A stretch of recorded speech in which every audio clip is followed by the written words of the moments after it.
9장 30절을 제가 먼저 읽고 33절까지 한 절씩 교독하겠습니다. 그런즉 우리가 무슨 말을 하리요? 의를 따르지 아니한 이방인들이 의를 얻었으니 곧 믿음에 선한 의요.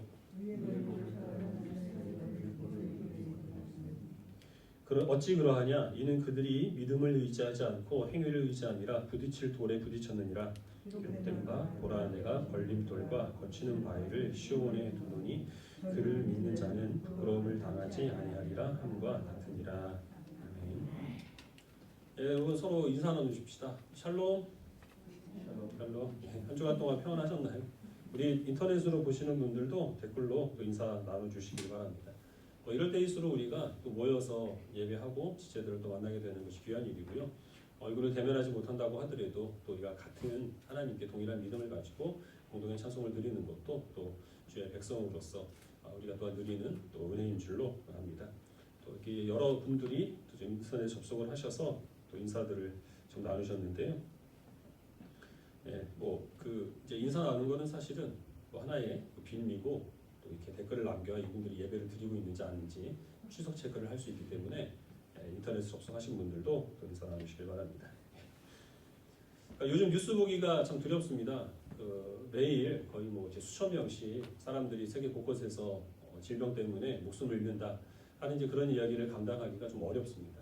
뿐만 아니라 교회와 또 기독교인들에 대해서 또 뉴스 거기 있는 댓글들 그런 것들을 보면은 지금 세상이 얼마나 우리 교회와 그리스도인들을 적대시하고 있는가 하는 것들을 적나라하게 확인할 수 있기 때문에 또 그런 것들이 큰 마음의 부담이 됩니다.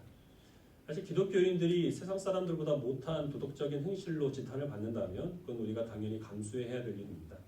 근데 요 근래에 비난의 원인이 되는 것은 사실은 예배입니다. 예배라고 하는 것은 우리 그리스도인들의 그 신앙의 본질이 되는 것인데 그것이 이 사람들의 비난의 대상이 되고 있다고 하는 것은 마음이 아플 뿐만 아니라 또 우리들에게 있어서 큰 혼란거리가 되죠. 제가 아는 교회의 어떤 그 장로님은 지금 이 시국이 이런데 예배를 왜 폐지하지 않느냐 이런 것을 문제 삼아서 교회를 나가셨다고 합니다.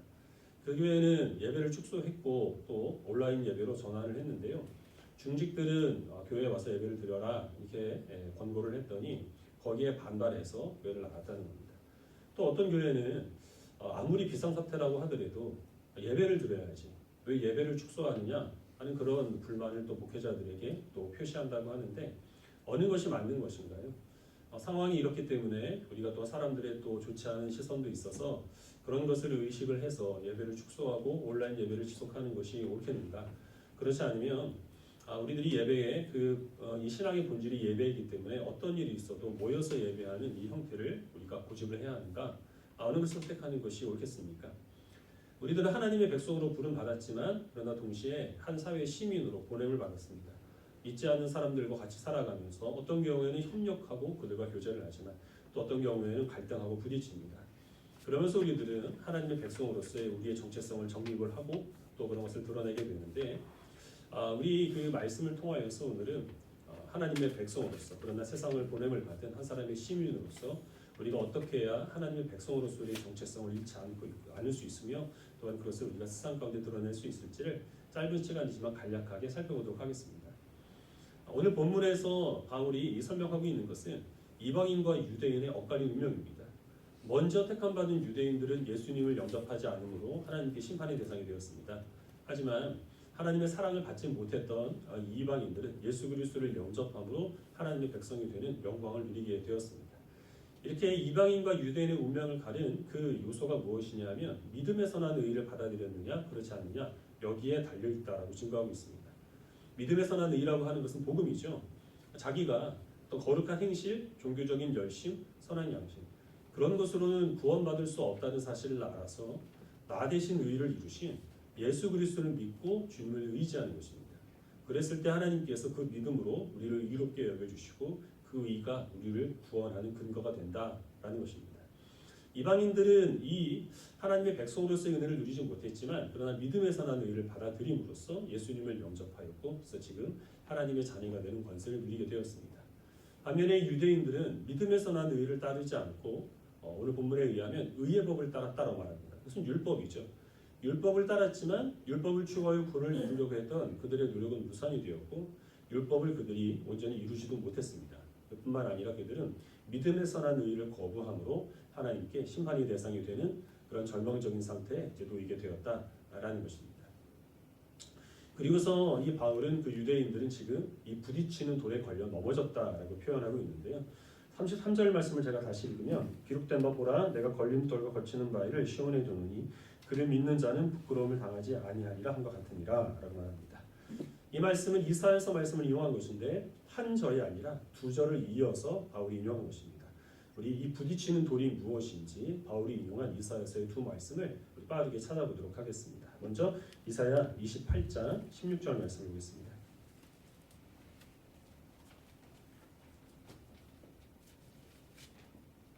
오늘 찾을 구절이 좀 많아서요. 조금 빠르게 읽도록 하겠습니다. 이사야 28장 16절을 같이 읽겠습니다. 시작. 그러므로 주 여호와께서 이같이 이르시되 보라 내가 한 돌을 시온에 두어 기초를 삼았노니 곧 시험한 돌이요 귀하고 견고한 기초돌이라 그것을 믿는 이는 다급하게 되지 아니하리로다. 아멘. 이 말씀은 북이스라엘이 멸망한 후에 하나님께서 유다의 왕들에게 주시는 말씀입니다. 이 당시에는 이제 그 집을 지을 때에 먼저 내 귀퉁이에 돌을 둡니다. 이것을 기초돌 또는 모퉁이 돌이라고 하는데요. 그 기초돌 위에다가 기둥을 세우고 그 각 기둥을 이제 벽으로 연결하는 식으로 건축을 하게 됩니다. 집을 짓는 데 있어서 이 기초돌이 가장 중요한 요소가 되는 거죠. 하나님께서 예루살렘에 기초돌을 두셨으니 그 기초돌은 하나님이 시험한 돌, 즉 검증하신 견고하고 귀한 돌이라 그래서 그 기초돌을 믿는 자는 어떤 일이 있어도 다급하게 되지 않을 것이다. 어떤 환난 가운데서도 평안함을 누리게 되며 그 안에서 안전히 거하게 될 것이다 라고 약속을 하십니다. 북이스라엘을 삼킨 아수르, 그 뒤를 이은 바벨론 이런 여러 강대국들이 유다를 위협하겠지만 그러나 결코 우상을 섬기거나 그런 나라들을 의지하지 말라라는 것입니다. 하나님께서 이미 예루살렘에 견고한 기초돌을 놓으셨기 때문에 하나님이 두신 그 기초돌 위에 집을 지으라. 즉 하나님만을 의지하고 하나님만을 신뢰해라 라고 이스라엘 백성들에게 하나님께서는 권고하고 계십니다. 계속 이어서 우리 이사야 8장 13절부터 15절까지 또 이어서 읽도록 하겠습니다. 이사야 8장 13절부터 15절까지 말씀입니다.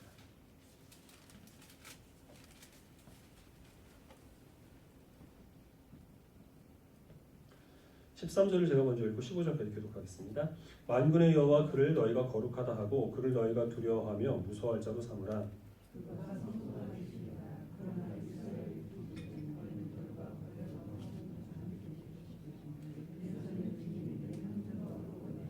같이 읽겠습니다. 많은 사람들이 그로 말미암아 걸려 넘어질 것이며 부러질 것이며 덫에 걸려 잡힐 것이니라.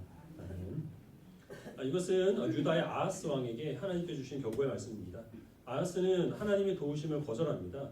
지금 북이스라엘과 아람이 동맹군을 맺어서 유다를 공격하고 있는데요. 아하스의 계산은 내가 아수르의 힘을 빌려서 이들을 막아보겠다라는 것이었습니다. 그 아하스에게 하나님께서 말씀하시기를 너는 이방 나라들을 무서워하지 말고 오직 여호와 하나님을 두려워하라 라고 권고합니다. 하나님을 두려워하는 자는 하나님께서 성소가 되셔서 그들을 안전하게 감싸시겠지만 하나님을 두려워하지 않는 자는 하나님께서 이 걸림돌이 되리라.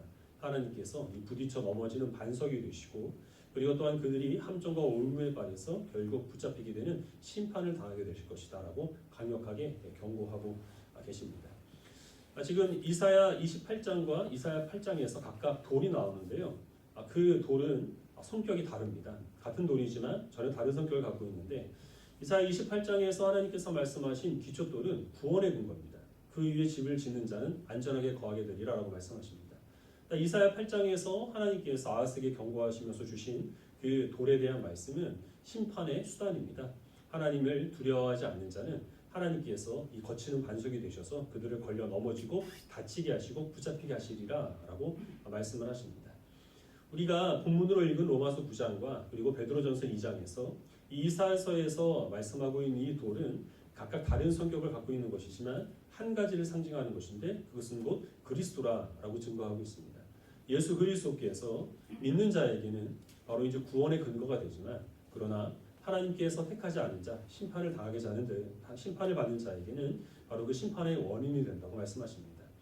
하나님께서 택하신 자가 어떻게 드러나느냐 하면 그가 예수 그리스도를 영접하는 것으로 하나님께서 이 구원하시기로 작정하신 바가 드러나게 되는 것이죠. 하나님께서 그를 이 구원하시기로 작정하지 않은 것이 무엇으로 드러나느냐 하면 예수 그리스도를 영접하지 아니하고 배척하는 것으로 드러나게 된다는 겁니다. 이방인들은 하나님께 먼저 택함을 받지 못했지만 그러나 구원의 기초돌이 되시는 예수 그리스도를 영접함으로 지금 하나님의 자녀가 되었고, 먼저 택함받은 유대인들은 예수 그리스도를 받아들이지 않으므로 그들이 걸려 넘어지게 되어 하나님의 심판을 당하게 되었다라는 것입니다.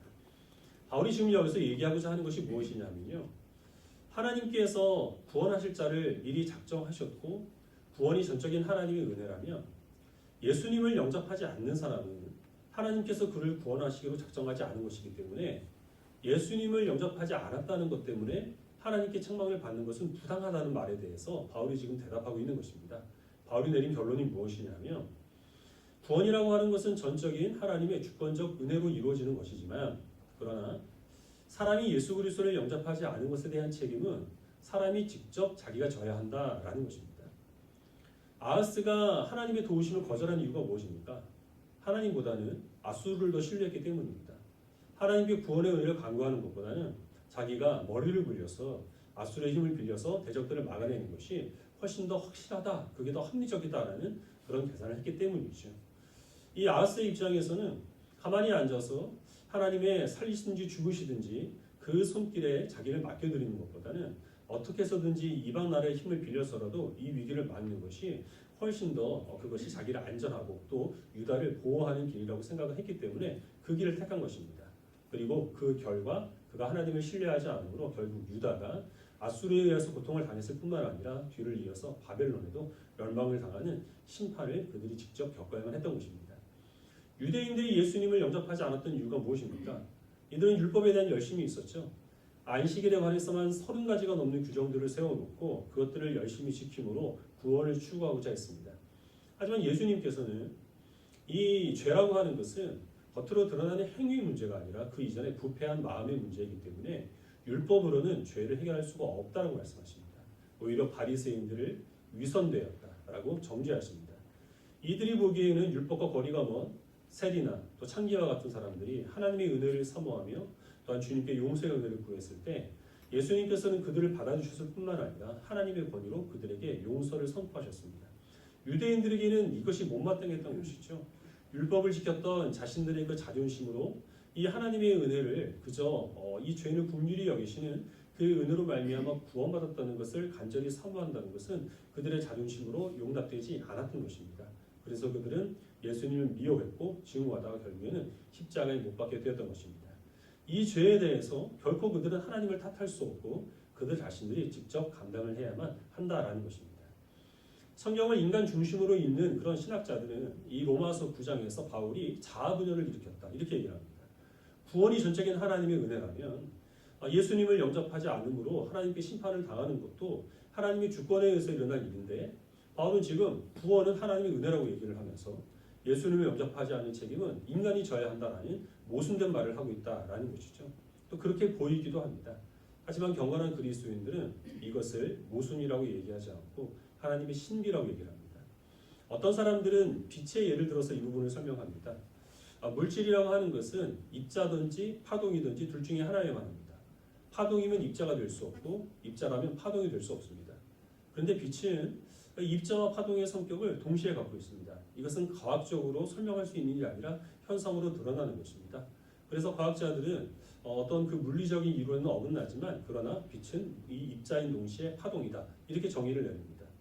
과학적으로도 물리적으로 논리적으로 설명이 되지 않지만 그러나 이것이 엄연한 현실로 드러나는 것처럼 하나님의 그 주권과 인간의 책임이 책임이 모순되는 것 같지만 그러나 그것은 엄연한 사실이다, 진리이다라는 것이죠. 또 어떤 사람들은 기계의 예를 드는데요. 정밀한 기계를 분해를 해보면 톱니바퀴가 많이 있습니다. 그런데 그 톱니바퀴들이 다 한 방향으로 돌아가는 것은 아니거든요. 각각 다른 방향으로 돌아가는 그런 톱니바퀴들도 있는데 그것들이 조화를 이루어서 기계가 작동하는 데 기여한다는 것이죠. 하나님의 주권과 인간의 책임도 전혀 다른 방향을 향하고 있는 것 같지만 그러나 그것은 신비롭게 조화를 이루어서 하나님께서 행하시는 구원의 역사를 드러낸다. 그래서 이것을 진리의 말씀으로 받아들여야 한다는 것입니다. 저는 문과이기 때문에 이 얘기가 뭔 얘기인지 사실 잘 모릅니다. 하지만 이것을 이해했든지 그렇지 않았든지 우리가 해야 될 일은 명백합니다. 우리가 구원받은 주의 백성이라는 사실에 대해서 내 공로를 조금도 자랑할 수 없다는 겁니다. 내가 믿지 않는 사람보다 지혜롭거나 아니면은 더 경건해서 그래서 내가 예수 그리스도를 믿게 되었고 그것이 구원의 근거가 되었다. 우리는 조금도 우리의 이 공로를 구원에 있어서는 자랑할 수가 없습니다. 그저 죄인인 나를 구원하신 하나님의 은혜에 감사할 뿐입니다. 하지만 우리가 내가 행한 죄에 대해서 아니면 불신자들에 대해서 그것을 하나님의 탓으로 돌릴 수 없다는 것도 명백합니다. 하나님께서 왜 나를 조금 더 경건한 사람으로 만들지 않으셨는가? 내가 조금 더 자제할 수 있도록 돕지 않으시는가? 내가 상황들을 하나님이 통제하지 아니하시는가? 그래서 나는 죄를 범할 수밖에 없다. 이것은 핑계에 불과하다는 것이죠. 죄에 대해서는, 불신에 대해서는 그 죄를 범한 사람이 직접 책임을 져야 한다. 그래서 우리들은 나의 연약함을 핑계대지 아니하고 거룩에 이르도록 날마다 힘써야 한다는 것입니다. 우리가 조금 더 남은 시간 동안 이 자세히 살펴보고자 하는 것은 예수 그리스도께서 이 구원의 기초돌인 동시에 이 믿지 않은 사람에 있어서는 심판의 그 근거가 되신다라는 이 말씀입니다. 모든 사람들이 다 이 안에 갇혀 있습니다. 모든 사람들은 예수 그리스도를 구원의 기초돌을 여겨서 그것으로 인하여 하나님의 자녀가 되는 권세를 누리든지 그렇지 않으면 예수님을 유대인이나 또는 아스와 같이 자신의 걸림돌을 여겨서 예수님을 미워하고 증오하고 받아들이지 않음으로 심판을 당하든지 둘 중에 하나입니다. 그 중간지대는 존재하지 않습니다. 가끔 이런 사람을 만납니다. 나는 예수님을 좋아한다. 예수님의 말씀도 주의 깊게 듣는다. 성경도 자주 읽는다. 하지만 그 성경 가운데서 동정녀 탄생이나 부활과 같은 그런 기적적인 요소들을 나는 믿지 않는다. 그리고 예수님을 하나님이라고 섬기고 예수님이 아니면 구원받을 수 없다고 주장하는 그런 그리스도인들의 편협한 이야기를 나는 싫어한다. 그래서 나는 예수님은 존경하지만 그리스도인들이나 교회는 경멸한다. 이렇게 말하는 사람들이 많이 있습니다. 이런 사람들이 바로 중간지대에 있는 사람들입니다. 겉으로 듣기에는 그럴듯합니다. 하지만 하나님 앞에서는 통하지 않는 이야기입니다. 사람은 하나님 앞에서 또한 예수 그리스도를 만나게 되었을 때에 그 예수 그리스도를 하나님으로 여겨서 그 앞에 경배하고 예수 그리스도께서 베풀어 주신 그 구원의 은혜에 감사하며 주님께서 피값으로 세우신 교회 안으로 들어와서 그리스도인으로 살아가든지 그렇지 않으면 예수님을 거치는 돌로 여겨서 예수님을 미워하고 멸시함으로 멸망을 당하든지 둘 중에 하나입니다.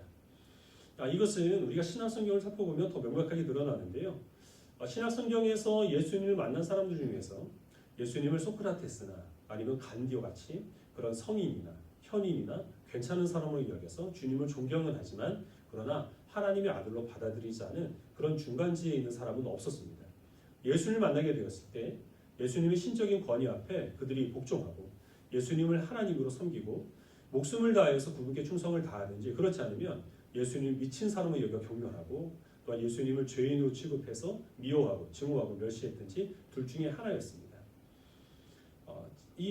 초대교회 때 이 그리스도를 보면 이 그리스도인들의 그 모습을 보면은 바로 예수님께서 이 세상에서 사람들에게 당했던 그러한 어떤 그 경외와 그리고 또 멸시를 이 주님을 따르던 제자들도 그대로 당했다는 사실을 우리는 성경을 통해서 확인할 수 있습니다.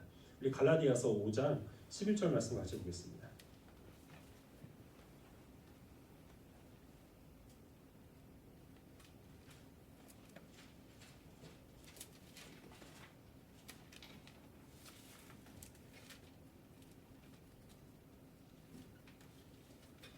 갈라디아서 5장 11절 말씀 같이 보겠습니다. 시작. 형제들아 내가 지금까지 할례를 전한다면 어찌하여 지금까지 박해를 받으리요. 그리하였으면 십자가의 걸림돌이 제거되었으리니. 갈라디아 교회는 이방인이 하나님 백성이 되기 위하여서는 예수 그리스도를 믿고 거기에 더해서 할례를 받아야 한다라고 주장했던 거짓 교사들이 있었습니다. 갈라디아서는 그 거짓 교사들을 경계하기 위해서 쓴 편지입니다. 바울이 증거하는 것은 나는 한 번도 할례를 전한 적이 없다라는 겁니다. 할례에는 구원이 없기 때문입니다. 율법에는 구원에 이를 수 있는 능력이 없습니다. 바울이 확신하는 것은 오직 십자가의 복음만이 구원의 능력이기 때문에 자신이 십자가를 전했다는 것입니다. 그랬더니 그 십자가가 사람들에게 걸림이 되어서 그것 때문에 자기가 박해를 당하게 되었다는 겁니다. 율법만 전했다면 박해를 받지 않았을 것인데 십자가를 전했더니 그것이 걸림이 되어 자신이 박해를 받게 되었다라고 그렇게 증거하고 있습니다. 초대교회 성도들은 참 다양한 계층의 사람들에게 광범위한 박해를 받습니다. 역사가들이 이야기하기는 어떤 종교도 그렇게 기독교만큼 다양한 계층의 사람들에게 광범위하게 핍박을 받은 적은 없다, 이렇게 얘기를 합니다. 상류층이 좋아하는 그러한 종교는 서민들이 싫어하고, 서민들이 싫어하는 종교는 상류층이 싫어하는 종교는 또 서민들이 좋아하는 것이 다른 종교들에게서 일반적으로 나타나는 양상인데, 기독교만큼은 상하위 그 계층을 막론하고 모든 사람들이 다 싫어했다는 겁니다. 고위층의 경우에는 기독교인들이 황제 숭배를 거부하고 사회적인 분란을 일으켰다, 이런 이유로 핍박했습니다. 그 당시에는 우상 숭배가 만연했는데요. 그래서 우상 때문에 먹고 사는 사람들도 많았답니다. 우상을 만들고 그것을 유통하는 일에 종사하는 사람들이 많았는데, 기독교인들이 점점 증가하게 되니까 우상 숭배를 거부하는 그리스도인들 때문에 먹고 사는 일이 막막하게 된 사람들이 또 많았다는 겁니다. 그래서 서민들도 역시 마찬가지로 그리스도인들을 싫어했다는 겁니다. 기독교인들의 독특한 그런 예배 형식이 많은 사람들에게 또 오해를 불러일으켰습니다. 그리스도인들은 신전이 아니라 가정의 모임입니다. 그리고 거기에서 남녀 그리고 또 이 신분의 그 격차를 극복하고 종과 주인이 한 상에 모여서 떡과 잔을 나누는 희한한 풍습을 그들은 이상하게 여깁니다. 사제가 아니라 일반인이 예배를 인도를 하고 제물이 없이 찬송과 말씀과 기도를 중심으로 진행되는 그런 이 기독교인의 예배 형식들은 많은 사람들에게 있어서 기이하게 여겨졌습니다. 그것 때문에 많은 오해를 받게 되었고, 또 그 오해를 푸는 여러 변증서들도 그 당시에 많이 기록되게 되었습니다. 이런 것들이 이 그리스도인들로 하여금 많은 사람들에게 예수 그리스도가 구원의 기초돌이 아니라 걸림돌로 여겨졌던 것 같이 그리스도인들도 걸림돌로 여겨져서 핍박과 그리고 많은 멸시를 당하게 되었다라고 성경은 증거하고 있습니다. 오늘날 우리 그리스도인들이 분명히 과거에 그 초대교회 성도들이 완전한 것은 아니지만, 그러나 그들이 우리보다는 훨씬 더 순전하고 그리고 또 순수했겠죠. 그럼에도 불구하고 우리가 그들보다 사람들에게 핍박과 모욕과 멸시와 오해를 덜 받는다면 그 이유가 무엇이겠습니까? 그들보다 우리가 덜 거친 돌이 되기 때문에 그렇습니다. 우리 그리스도인들은 옛날의 그리스도인들이 세상 사람들이 그들을 봤을 때 느꼈던 그런 어떤 거룩함, 경건함, 그런 것들을 우리들에게는 느끼지 못하기 때문에 우리를 덜 걸림돌로 여깁니다. 우리들의 삶의 모습, 생활 습관, 또 우리의 가치관, 인생의 목적, 그런 것들을 살펴보니까 자신들과 그닥 다를 바가 없기 때문에 그래서 우리들을 오해하지 않습니다. 그리고 이것은 결코 정상적인 상황이 아니라는 것입니다. 오히려 이렇게 되면은 하나님께서 우리에게 주신 그 십자가로 드러나는 하나님의 능력과 지혜가 우리들을 통하여서 세상 가운데 전파될 수가 없다는 사실을 우리는 두렵게 여겨야 합니다.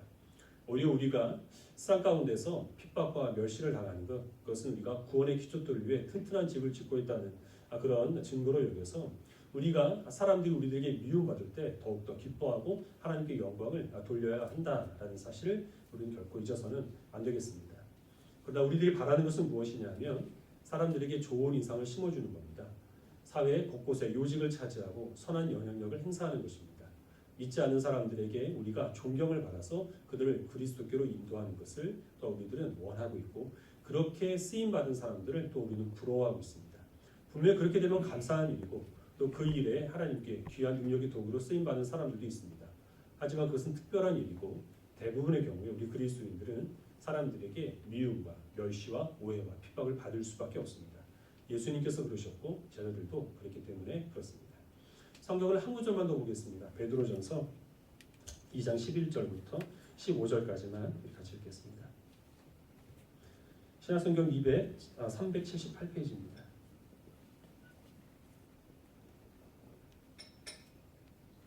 베드로전서 2장 11절부터 15절까지 11절을 제가 먼저 읽고 읽어보겠습니다. 사랑하는 자들아, 거류민과 나그네 같은 너희를 권하노니 영혼을 거슬러 싸우는 육체의 정욕을 제어하라.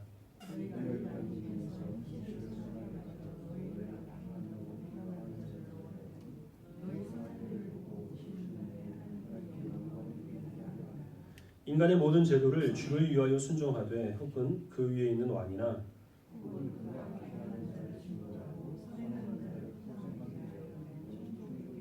하셨겠습니다. 곧 선행으로 어리석은 사람들의 무식한 말을 막으시는 것이라. 베드로 사도는 그리스도인들에게 너희는 육체의 정욕을 제어하라 라고 권합니다.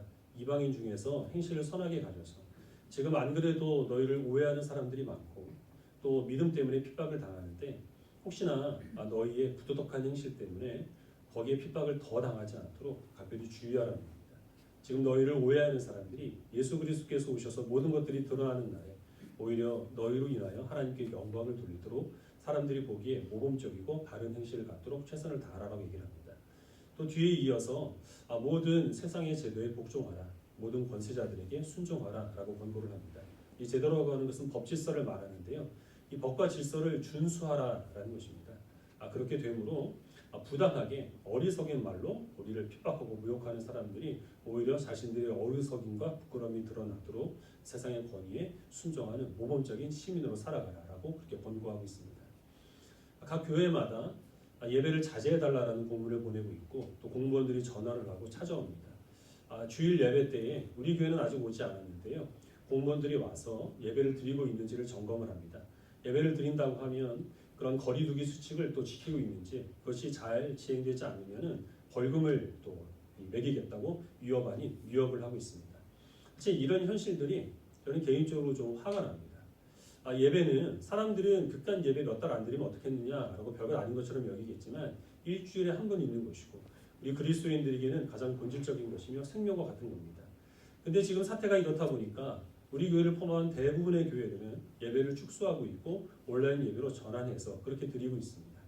그런데 마치 이 교회가 어떤 이 전염병 감염염의 진원지가 되는 것처럼 또 모든 교회들이 어떤 반사회적인 그런 단체처럼 그렇게 몰고 가는 그런 여론의 흐름들, 그런 것들을 보면 정말 안타깝고 또 화가 납니다. 하지만 분명한 것은 무엇이냐면 우리들은 그럼에도 불구하고 이 예배를 자제해달라는 또 거리두기 수칙을 지켜달라는 국가 정책에 적극적으로 협조를 해야 한다는 겁니다. 왜냐하면 크게 두 가지 이유가 있는데요. 첫 번째로는 지금 이 국가에서 이 종교 집회를 자제해달라라고 그런 시행 명령을 내린 그 의도가 무엇인가를 우리는 파악을 해야 됩니다. 이거는 종교를 탄압하기 위함이 아닙니다. 사실 그 사람들은 예배가 우리들에게 있어서 얼마나 중요한가라는 것들을 잘 모르고 있는 상태에서 그런 명령을 내린 것이죠. 이 명령을 내린 의도가 무엇이냐면 기독교인들을 집중적으로 탄압하기 위함이 아니라 국민의 건강을 위해서입니다. 더 이상 전염병이 확산되지 않기 위하여서 최대한 합리적인 그런 결정을 내린 것이기 때문에 우리는 그 시행 명령에 최선을 다해서 동참을 해야 합니다. 또 한 가지 이유가 무엇이냐면 만약에 우리가 달리 예배 드릴 수 있는 대안이 없다고 한다면 어떻게든 모여서 예배를 드려야 합니다. 하지만 하나님께서는 어디에서 예배를 드리시든지 무소부재하신 분이시기 때문에 그 예배를 다 받으십니다. 그리고 우리들은 각 가정에서 그리고 지금 영상을 통하여서 예배를 드릴 수 있는 대안들이 있기 때문에 비록 이것이 성회로 모여서 구원받은 주의 백성들이 공동체로 하나님께 경배를 드려야 하는 예배의 본질에서는 어느 정도 벗어난 것이면 분명하지만 그러나 분명히 이 예배를 통하여서도 하나님의 영광을 받으시는 것입니다. 이 대안이 있기 때문에 우리들은 한정된 시간 동안만 이런 대안을 통하여서 예배를 드리는 것을 전혀 거리끼지를 말아야 한다는 것입니다. 그럼에도 불구하고 이것은 종교 탄압이다. 어떤 일이 있어도 우리들은 수칙 지키지 않고 악착같이 모여서 예배를 드리겠다. 이렇게 고집하는 것은 하나님께서 베드로 사도를 통해 주신 권고를 정면으로 반박하는 것이기 때문에 우리는 그런 일을 행해서는 안 되겠습니다. 또 반대로 우리가 세상 사람들에게 좋은 인식을 심어주기 위해서 이 기독교 아닌 다른 종교들을 이 교회 안에 들여오는 것이나 아니면 복음과는 전혀 반대되는 그런 사상들을 어떤 이 교회 행사나 예배에 도입하는 것들, 동성애와 같이 하나님께서 명백하게 말씀으로 금지하신 것을 우리가 허용하는 것, 또 그런 것들은 우리가 목숨을 걸고라도 지켜내고 금지하는 것들입니다. 우리들이 세상 사람들에게 고리타분한 그리스도인이라고 하는 비난을 받지 않기 위해서 그들의 부정한 일에 우리가 협조하는 것, 아니면 그들의 그 유흥에 우리가 동참하는 것, 그것은 우리가 목숨을 걸고 지켜야 하고 또한 금해야 하는 가장 본질적인 부분이라는 사실을 우리는 더욱더 기억을 해야겠습니다. 예수님의 제자들은 사도행전 11장에 안디옥 지방에 가서 비로소 그때에서야 그리스도인으로 불렸다라는 기록이 있습니다. 그리스도인이라는 이 말은 그 당시에는 경멸의 의미였습니다. 오늘날 이 그리스도인들과 가장 합당한 단어를 찾는다고 한다면 개독이라는 말에 가장 가까울 겁니다. 그러나 그들은 자신들이 예수님을 믿는 분으로 인하여서 그런 그 멸시와 조롱이 담긴 그런 호칭으로 불리는 것을 오히려 기뻐했습니다. 왜냐하면 그것이 세상 사람들이 그 걸림돌을 여긴 그 예수 그리스도를 우리들은 그 구원의 기초소로 여겨서 그 위에 아름답고 튼튼한 집을 짓는다는 증거로 여겼기 때문에 예수님을 말미암아 신앙을 인하여서 고통을 당하는 것을 그들은 오히려 당연하고 즐거운 일로 여겼던 것입니다. 우리들이 이 세상 가운데서 그리스도를 믿는 것 때문에 하나님을 섬기는 것 때문에 주님을 닮는 것 때문에 그래서 미움과 멸시를 당한다면 기뻐하시길 바랍니다. 그것은 우리가 구원의 기초돌이 되시는 예수 그리스도의 그 집 위에 튼튼하고 아름다운 집을 짓는다는 가장 확실한 증거입니다. 하지만 우리들의 이기적인 행동, 고집스럽고 독선적인 모습들, 선민 사상에 빠져서 사람들을 배려하지 않는 교만한 행태, 법질서를 무시하고 내 마음대로 행하는 그런 방탕한 그런 모습으로 비난을 받는다면 하나님께서도 그런 우리들의 모습을 결코 기뻐하지 않으실 것이라는 사실을 기억하여서 부끄럽게 여기시고 그러한 것으로 비난을 받지 않도록 악한 행실을 절제하고 자제할 수 있는 거룩한 주의 백성들이 되시기를 바랍니다. 우리가 하는 모든 일들을 통하여 사람들은 그것을 걸림돌로 여기겠지만 그러나 구원의 반석이 되시는 하나님의 그 예수 그리스도의 그 말씀 위에 아름답고 튼튼한 집을 짓기에 더욱더 힘을 쓰시는 지혜로운 주의 백성들이 되시기를 주님의 이름으로 축원합니다. 기도하겠습니다.